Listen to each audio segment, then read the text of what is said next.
Welcome to Sunday Night Magic. I'm Ben Seck. I'm with Jake Van Lunen. This is the semi-final of Grand Prix Toronto. We have Jonathan Zhang versus John Stern. Jonathan Zhang with Grisolbrand. John Stern with Burn. That name on the side will be updated very soon. And so, what is Jonathan Zhang's deck trying to do? It's fairly unusual in this metagame.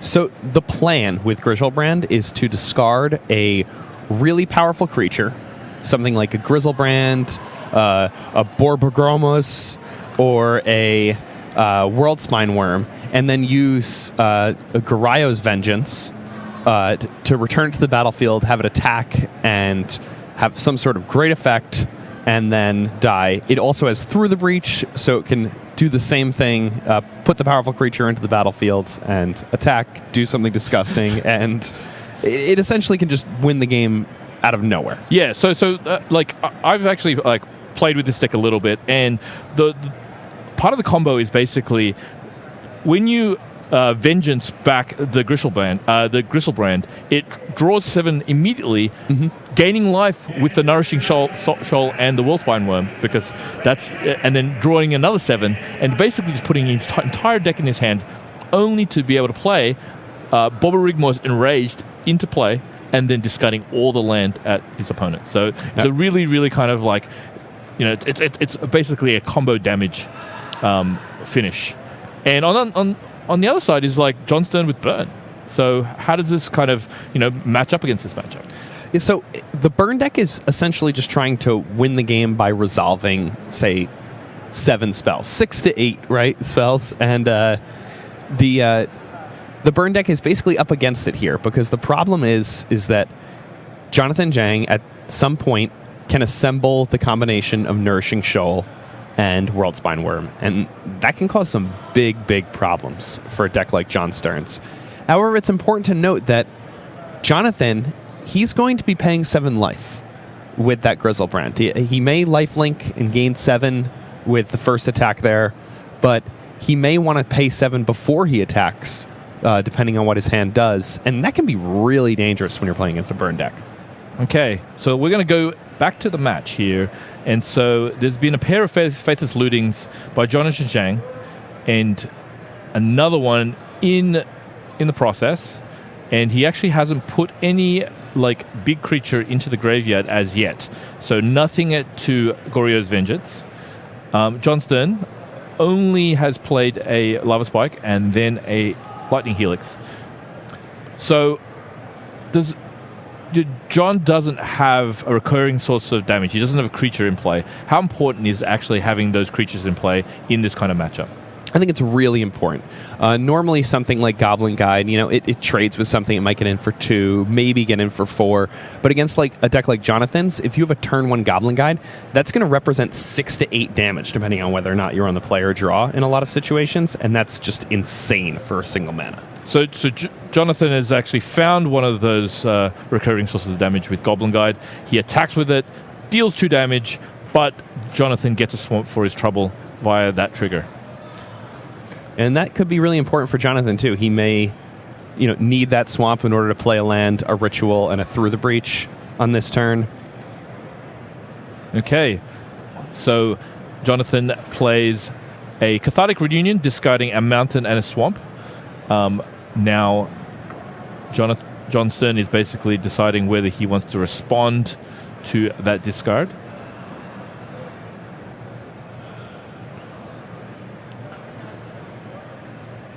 Okay, so John Stern sacrifices his Scalding Tarn. He is going to get a snow-covered mountain. And let's see if he has a response to that play.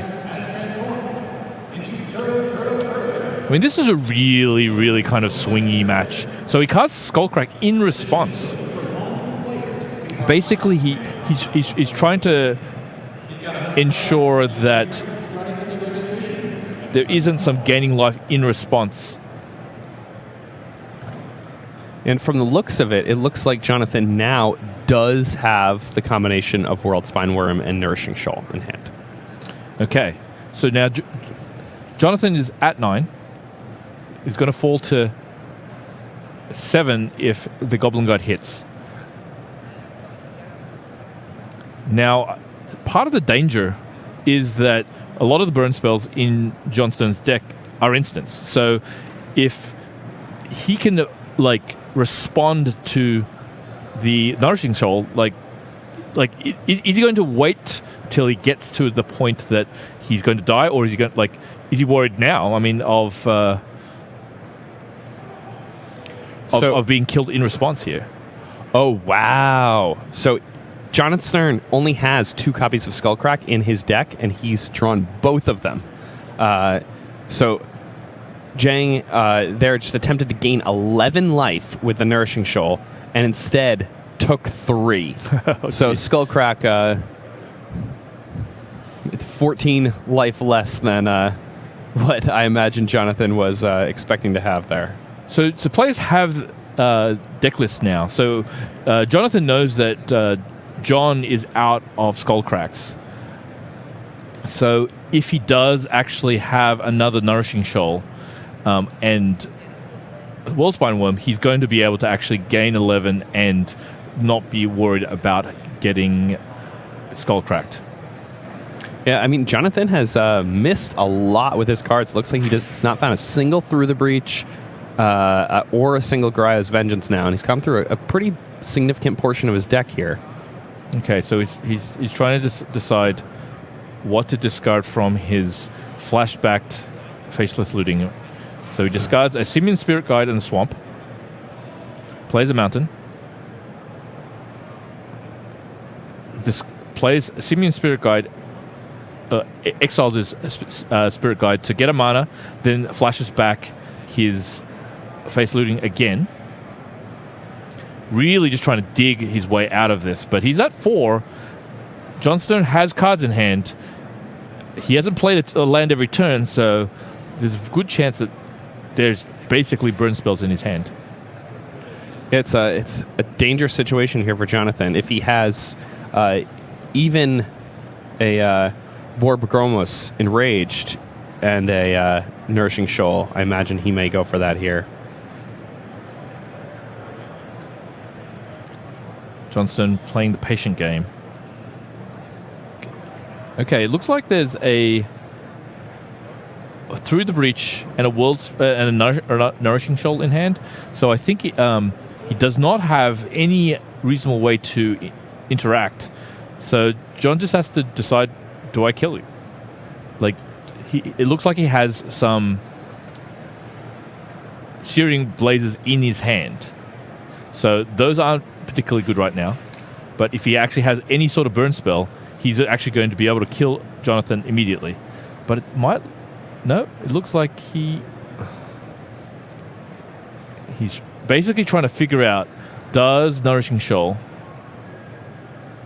and Worldspine Worm exist in Jonathan's hand? Because what he wants to do is actually respond to it if it happens. It's kind of a game of chicken, isn't it, Jake? It is a bit of a game of chicken. If Jonathan looks like he has a Rift Bolt, so if he just taps all 3 mana, casts the Rift Bolt and targets Jonathan, he just wins right now. But he doesn't know that. I mean, there are a lot of different things that could happen. He may be thinking that he needs to leave open mana. Yep, he went for it. Yeah, so he casts a Boros Charm. Jonathan does not have the 11 life combo, and so Jonathan Zhang loses the first. Johnstone wins the first. Burn over Grishelbrand, but what happens after sideboard? So after sideboard, John Stern is going to get 2 additional copies of Skullcrack, which are super duper important in a matchup like this. Jonathan Zhang, he's going to get Chalice of the Voids and a Collective Brutality. He already has a Collective Brutality in the main. He gets another one post board. That is one of the very best cards you can have against the burn deck in Modern.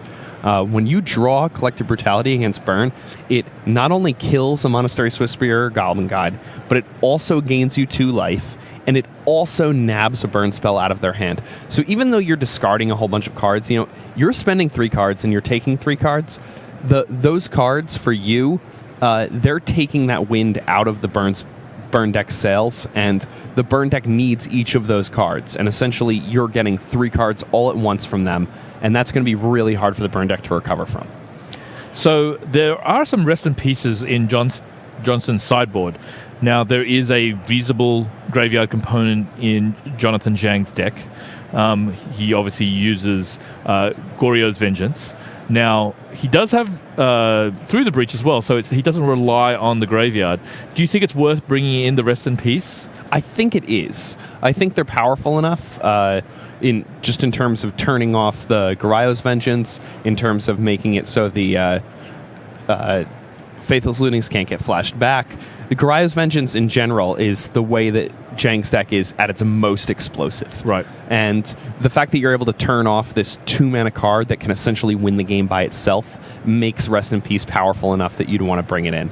It's a card that I think people might over-sideboard sometimes when they're playing Burn, but this is one of those decks that you will want to be bringing it in against. In addition to that, Johnston actually has some Ensnaring Bridges. So while Jonathan's deck doesn't require the combat step to win, because he can actually, use the combination of Worldspine Worm and Nourishing Shoal and Gristlebrand to basically draw a bunch of cards and then play Borborygmos and kill an opponent. I mean, sometimes he wants to hit with Gristlebrand, so that's all, it cuts off one angle, but not all the angles. What do you think about that? See, so now we might be going too far down the rabbit hole, I think. It might be reasonable for him to sideboard in some amount of Ensnaring Bridge. Remember, he does have 4 Searing Blaze in his main deck, which he's going to want to take 100% out of his deck. So he will have at least 4 slots post-board. We know he's bringing in the 2 Skullcracks. We know he's bringing in the 2 Rest in Peace. So bringing in those Ensnaring Bridges, that's going to require taking out... the Grim Lavamancer will almost certainly come out. That's fine. Maybe he wants to take out something else for another copy of the Ensnaring Bridge. I think it's really hard, though. You don't want to dilute your deck too much. You're a burn deck. If the top of your library is a hate card when your opponent's at 3, it feels really bad. And the more cards you take out, the more time you give your opponent. And if you're giving this Gristlebrand deck more time, it means that they're going to be able to assemble their powerful combinations more easily. In that last game, I think John Stern got kind of lucky. When he goes ahead and Skullcracks in response to the flashed back Faithless Looting from Jonathan, I think that's a really big sign that he had the other Skullcrack in hand. And I think that if Zhang had sat and thought about it a little bit longer, he wouldn't have just gone for the shoal immediately on John's turn and might have given himself a little more time for John to tap out. And John would have tapped out either on his turn or on Jonathan's turn. And when that happened, it would have been an opening for the shoal to be cast. And Magic's hard. Even when you're playing your linear combo deck against your opponent's burn deck, Magic has some really complex situations in it, and you can sometimes figure out through context clues what your opponent has, even if there's only one of that card left in their deck. Jonathan Zhang has 3 Bontu's Last Reckoning. Now, there is, I believe...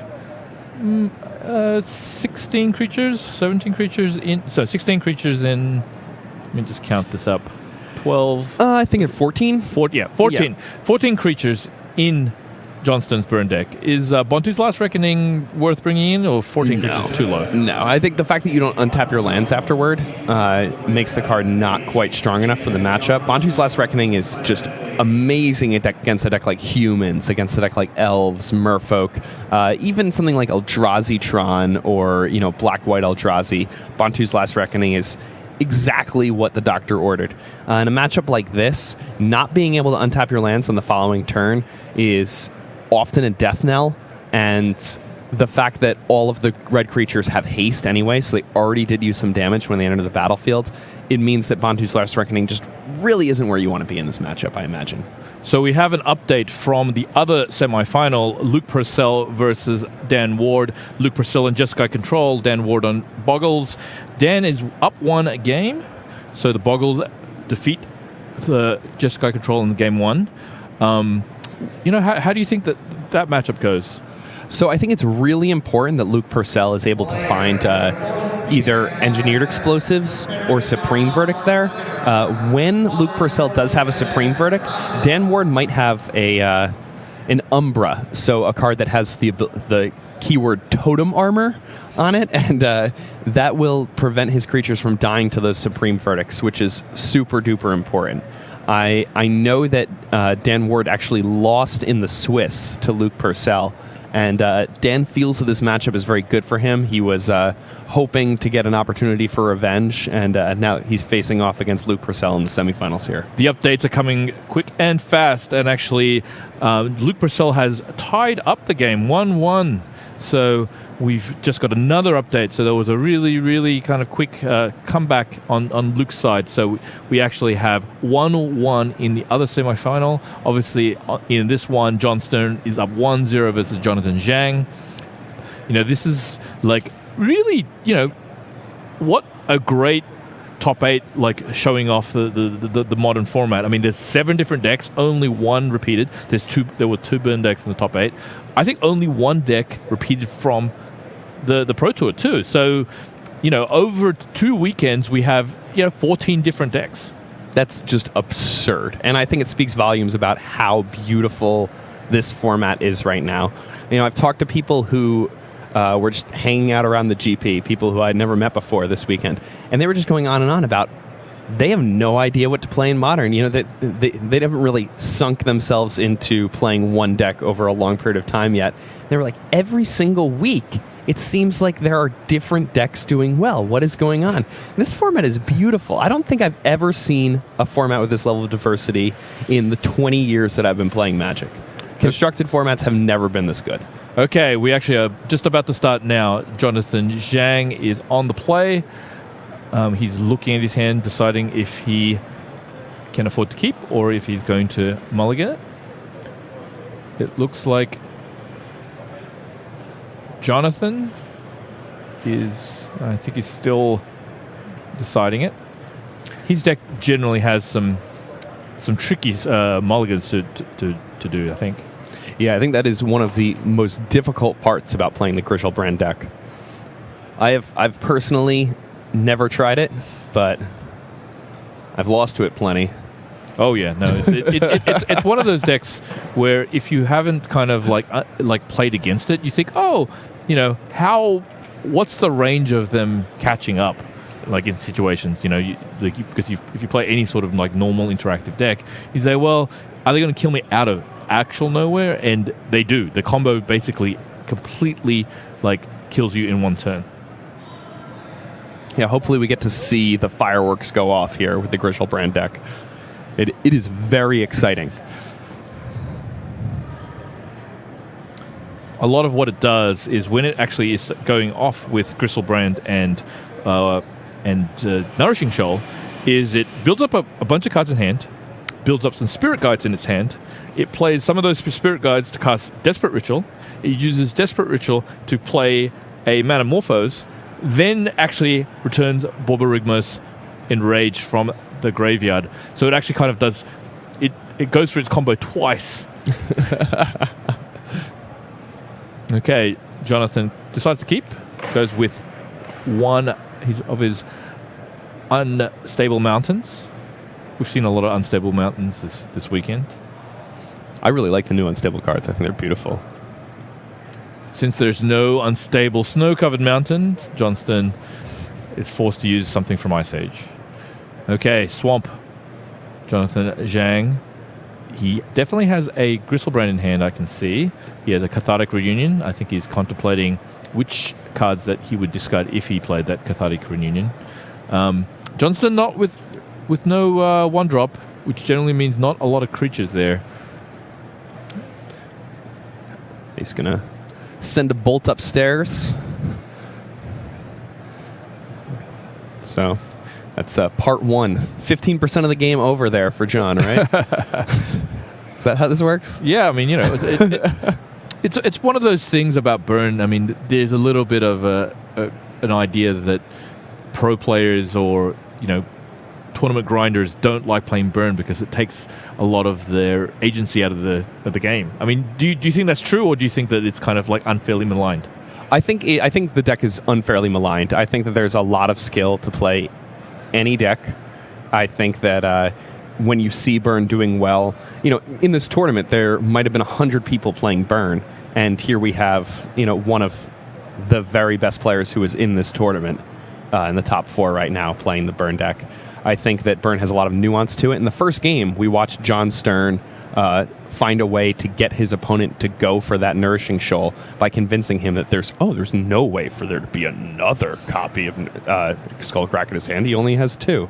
Okay, so John Stern had a bit of a choice here. He had Rest in Peace. He actually also drew a Monastery Swift Spear, and so he needed to decide whether to go with the Rest in Peace to make sure that he couldn't be killed by that part of the combo, the graveyard part of the combo. But he decided to go with the Rest in Peace. And kind of luckily, because as you can see, he actually plays Cathartic Reunion, discarding Goryo's Vengeance and Gristlebrand. So almost the entire combo. So Jonathan Zhang is kind of set back to having to rely on Through the Breach to win this game. Johnston casting the Swift Spear.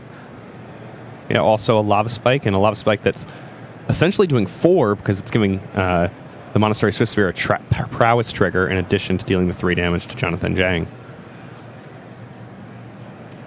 So where does this game stand with you, I think Jake? I think John is massively ahead at this point.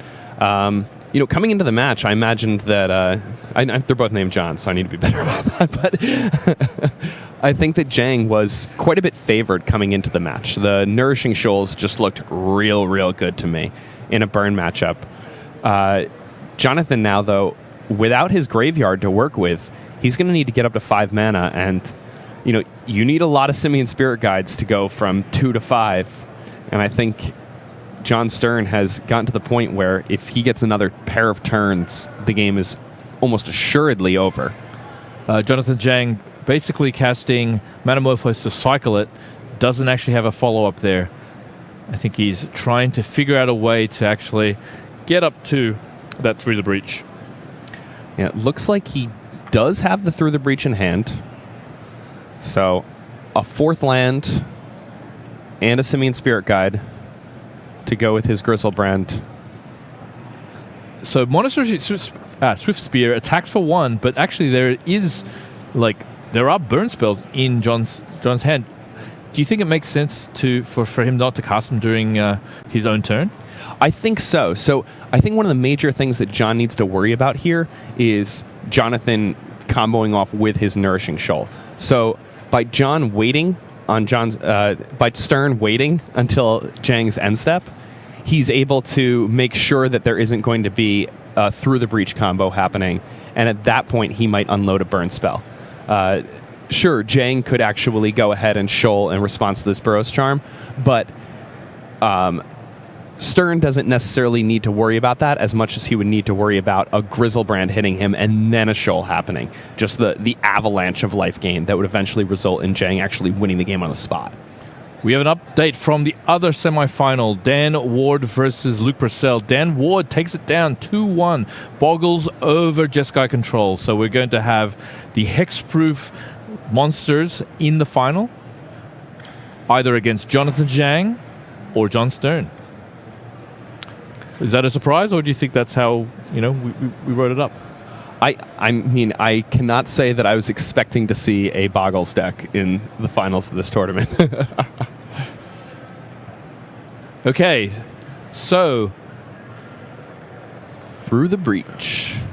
In response to the Boris Charm, Jonathan Zhang is going to Nourishing Shoal. And he is splicing the Through the Breach to Arcane. Oh, wow.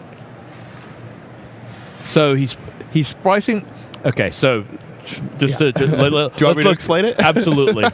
Okay, so there was a mechanic in a block called Kamigawa block that was called Arcane, and there were cards that spliced onto Arcane spells, which meant that when you cast a spell that was arcane, you could pay the splice cost on another card, reveal that card from your hand, add that card's ability onto the first card, and then keep that card in your hand.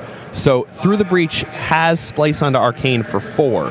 Nourishing Shoal is an Arcane spell. So there, Jang was able to exile his Cyclops with the Nourishing Shoal, then Splice onto Arcane with the Through the Breach, put the Grizzlebrand into play, pay the 7 life, draw 7 cards, and now he might just go off here? Yep. I mean, it's an end step, but so he can't attack.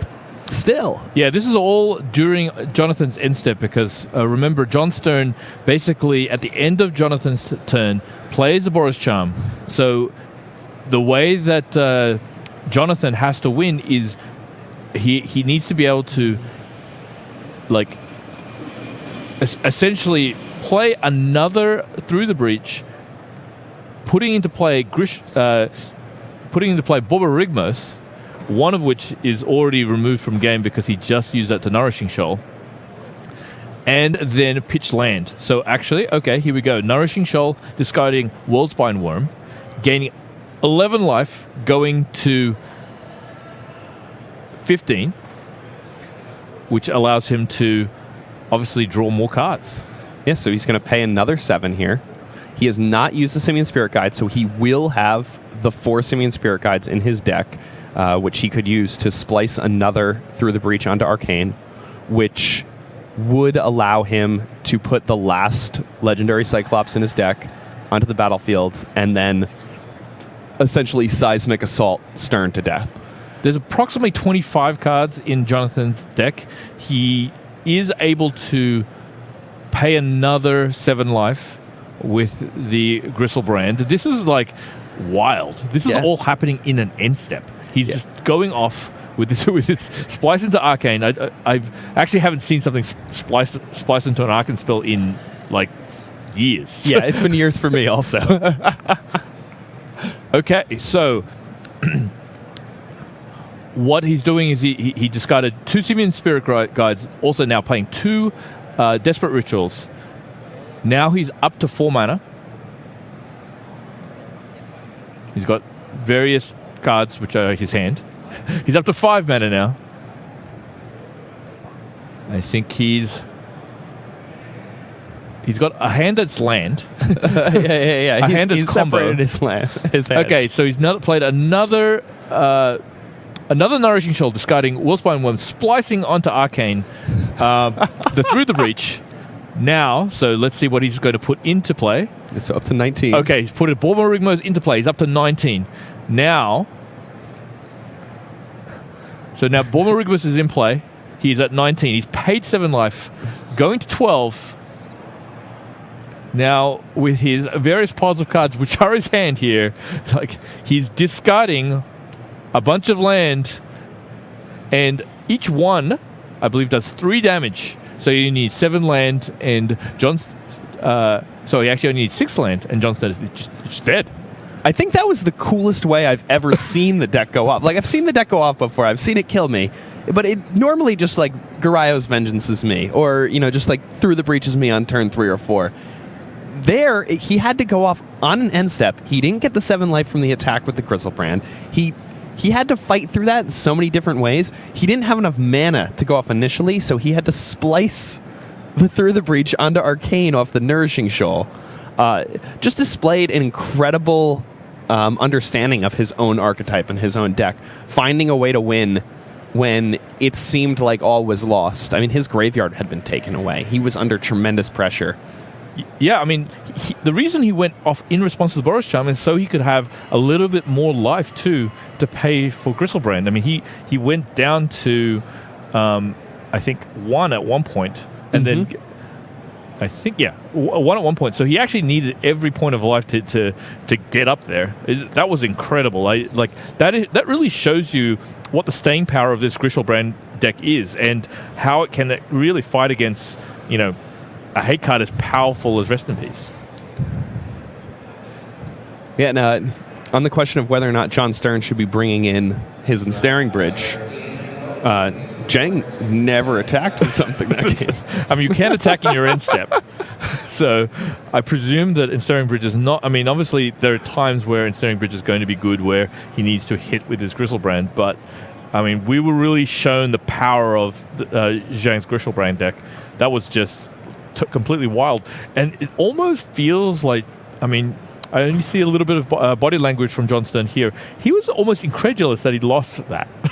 I mean, he thought, oh, well, I've locked out half the combo, you know, Goryo's Vengeance doesn't do anything, or at least, you know, I think as long as it's hit the play, I don't think there's a way of removing it other than explosives, and I don't know if he brought those in.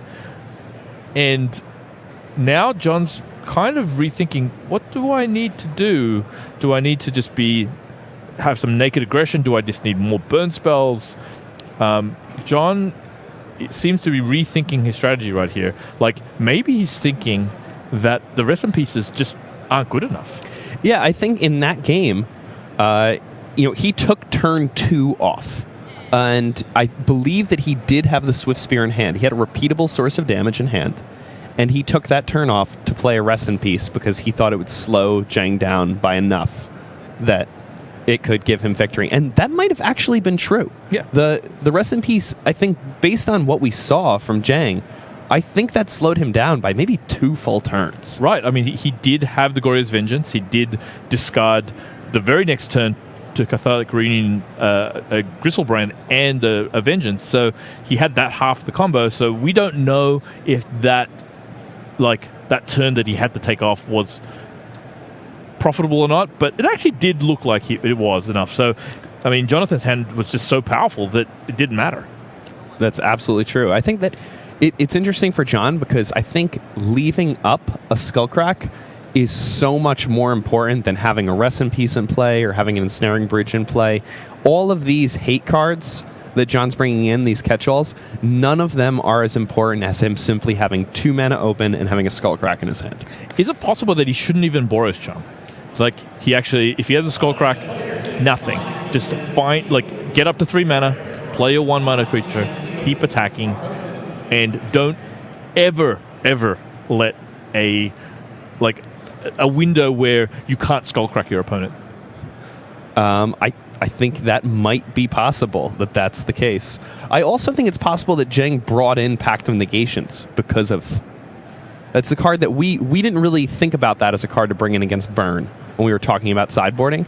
But based on the way this matchup plays out and based on the importance of Skullcrack and my understanding of how this matchup probably plays out after watching a couple of games, I imagine that somebody who clearly has knowledge of the deck like Zhang is probably going to bring in Pact of Negation here, which is awesome. I actually think he did bring it in because I did see it in his hand during the combo. So I think he's also realized that Skullcrack is one of those ways that John Stone is going to prevent him, because John really doesn't have that much other ways to deal with the combo. So, you know, he said, well, if this is one of the only ways I'm going to lose, Pact of Negation, I'll never have another turn. You're going to be dead before I get to my next upkeep.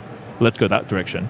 Yeah, I mean, I wonder if John is going to, play a little bit more, you know, just passively in some ways to try and have the Skullcrack ready. And I don't know if he's going to mulligan towards a 1-drop. What do you think? Do you think it's worth trying to get a repeatable source? Because I think without the repeatable source, your deck's too slow. Yeah. Your turn 5 deck. You're not going to beat this deck for the turn 5 deck. Give me a break. And I think it might also just be true that John needs to be as aggressive as humanly possible and hope that Zhang can't put the necessary pieces together in time.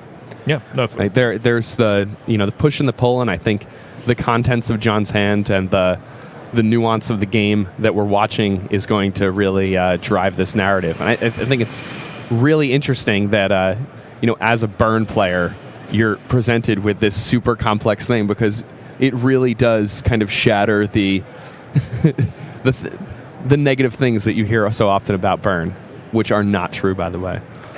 So John's on the play, and obviously that's a huge deal too. Like going first, being able to have that slight minor advantage to going first gives you... It's going to be very important for a deck like John's, who really just needs to put as an aggressive clock as possible. No repeatable source of damage on turn 1. This is This is dangerous on John Stern's side. Jonathan Zhang has something on turn 1, plays Faithless Looting. And it's a very good one to have on the first turn. So Zhang, I really like his deck choice for this weekend. I mean, imagine a format where people are playing, things like Titan Shift and Tron and a bunch of creature decks, and you're playing Griselbrand. Like, that's not remotely fair. You're like a turn 2-3 combo deck. Not only that, your opponent doesn't know what you're doing half the time. It's actually like, I've seen this deck play maybe less than three or four times. It's not that popular, not that present, so it's really, really easy to not understand what is the nuance of how I should be attacking it. And it's a deck that, a lot of people probably aren't too big on practicing against, because how often are you going to play against it? That's true. One in every 400 Modern matches you play, probably not even. It's pretty funny actually watching Johnston play against it the last game. He knew kind of the basics of what was going on, but he was really reading each card and kind of very surprised about dying during Jonathan's end step. It's like, wait, it's over? Okay. Eidolon of the Great Revel for Jonathan Zhang. Now he's playing a Temple of Malice. Doing a Scribe. Putting it at the bottom. Jonathan discarded a pair of Faithless Lootings to his Faithless Looting, by the way. Kind of timely considering that there's a Eidolon of the Great Revel. Doesn't want to take damage from it. John attacks for 2. Starts getting his repeatable source of damage. Ensnaring Bridge. So he did decide that Jonathan's strategy generally involves attacking. Yeah, so John Stern brought in multiple pieces of hate. I like how Zhang, immediately upon seeing the Ensnaring Bridge, picks up his sideboard. That's something you can do, right? Yeah, he says, okay, well, let me see. He just drew a Pact of Negation, so Jake, you called it there. He realized that, a lot of these spells are going to it's going to matter basically Skullcrack in going off, and so he brought in the Pact to try and fight that. And I think that's really wise. I think that's a card that's going to matter a lot here. Okay, tapping 3 land. Discarding 2 Simian Spirit Guides through the breach. Let's see what happens. Worldspine Worm. Okay. So, Worldspine Worm. Yeah, now it's going to die, and he's going to get that trigger, and that's a whole lot of power. But none of it can attack. None of 15 points of power on the board, but none of it can attack. So, just for people out there, when Worldspine Worm dies, put 3 worm tokens into play with trample on the battlefield. And then when it put into the graveyard, to shuffle it back into your deck. So one of the things about this is one of the other ways the deck wins. It just plays a Through the Breach and, lets this thing sacrifice and gets 15 power of creatures. This is... Yeah, usually when it does that, it also attacks for 15 in the process. That's true.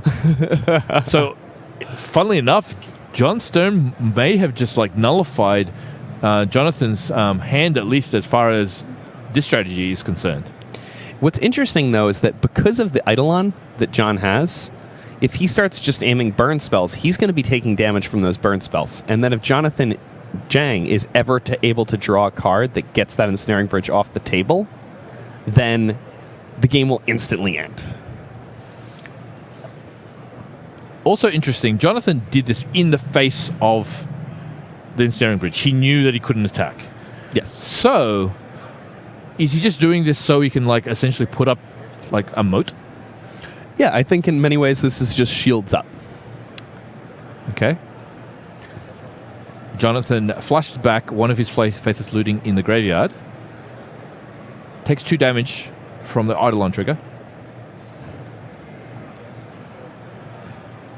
So he's just going to put shields up and then hope to actually try and go off again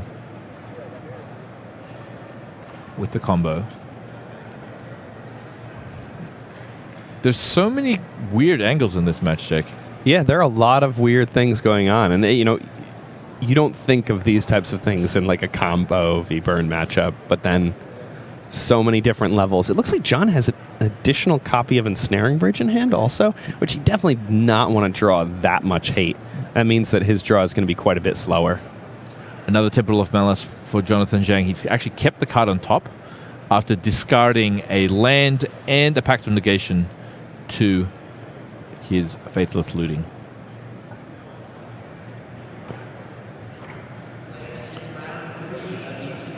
Looks like he may have kept a Lightning Axe in hand. Okay. A good way of like interacting with some of John's threats. Maybe a way of getting rid of that Eidolon off the table. John drawing a Goblin Guide, which in the face of those 3 5/5 worms, not the best. Yeah, not a particularly exciting card. Okay. He has a Lightning Axe.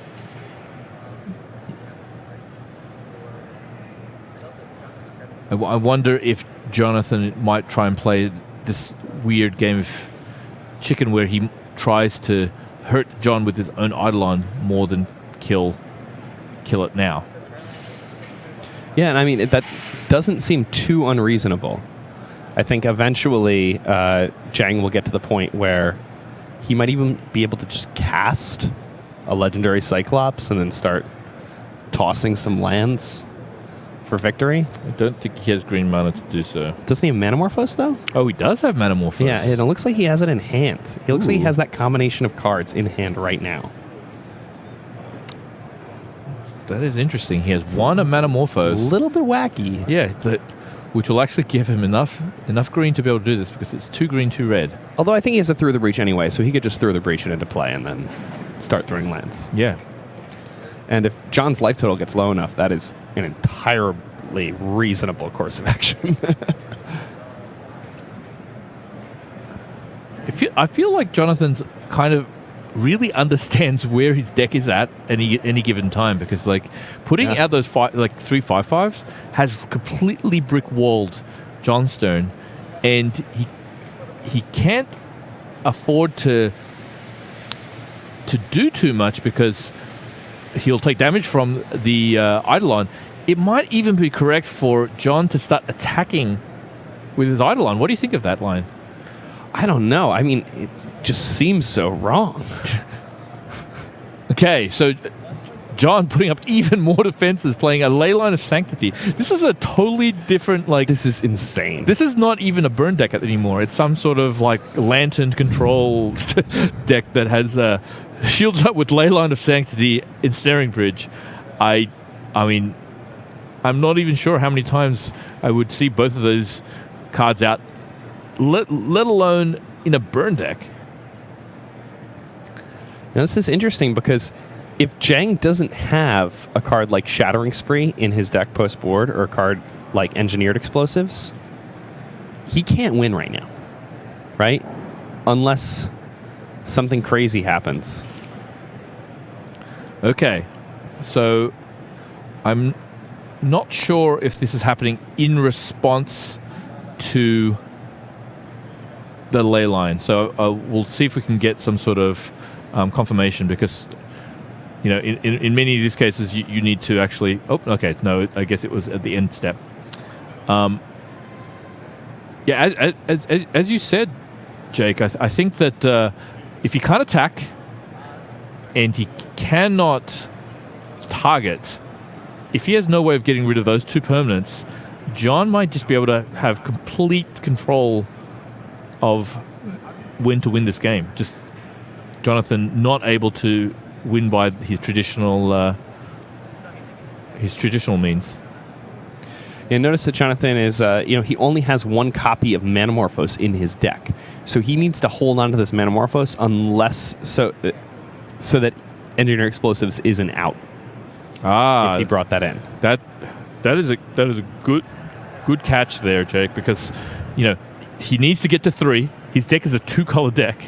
Yes. So he actually needs Metamorphose to create a 3rd color so that Explosives, if he brought it in, so we'd like to find out if he actually either has Shattering Spree or Explosives in his deck. And if he does, he has outs. If he doesn't, I can't see a good way of having Jonathan win this game. Those are the only cards I think that matter right now for him. I mean, I guess it's possible that Johnston does not have enough burn in his deck to deal with all the Nourishing Shoals. I really have no idea what the end game of this game is going to be. Most likely, it's going to be burn from John's side because that's the most likely situation. But it could get to a situation where Jonathan gains another 11, brings himself up, but has no actual way to win, and it may come down to some weird decking game. Okay, end step. Oh man, that got exciting for a second. End step, it looked like he was considering something like a Through the Breach, but Through the Breach, he's got to have a plan for either the Ensnaring Bridge or the Leyline of Sanctity. Johnstone just turning his deck into a prison deck. Yeah. Okay, Through the Breach. End step.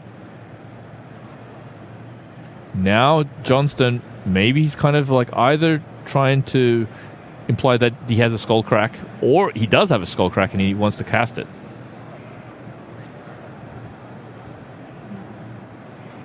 Oh, okay. Nope. End step, he's going to cast a Gristlebrand. Okay, let's see what's going to happen here.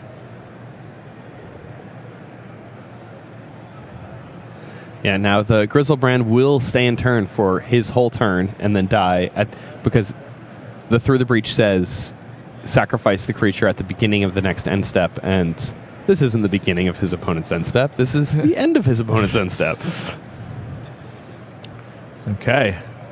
I think Jonathan I'm trying to see that his sideboard that he's looking through to see if he thinks he's got an answer.